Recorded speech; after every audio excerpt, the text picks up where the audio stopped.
चला आता बघूया विनर कोण झालंय। ज्याचे खडे जास्त आहेत तो विनर। हा, बाकीच्यांनी जागेवर थांबायचंय। आपल्या संघाची बकेट घ्यायची आहे फक्त। हा, आता आपण पहिल्या गटाचे खडे मोजूया। बाकीच्यांनी सगळे इकडे यायचे, खडे तसेच ठेवायचे।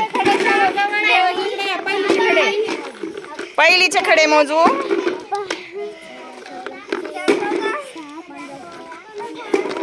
8, 9, 10, 11, 12,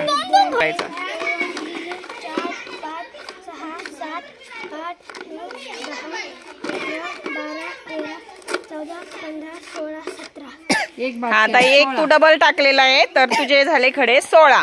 मोज। 1, 2, 3, 4, 5, 6, 7, 8, 9, 10, 11।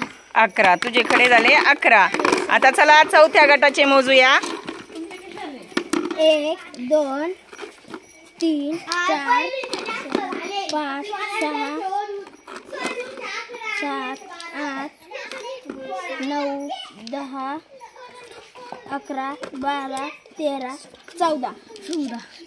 दुसरीचे झाले चौथ्या गटाचे झाले 14। मग आजच्या गट आहे तिसरीचा गट विनर झालेला आहे। तिसरीच्या गटाचे 16 खडे झालेले आहेत। त्यांनी सगळ्यात जास्त पळून आपला गट विजयी केलेला आहे।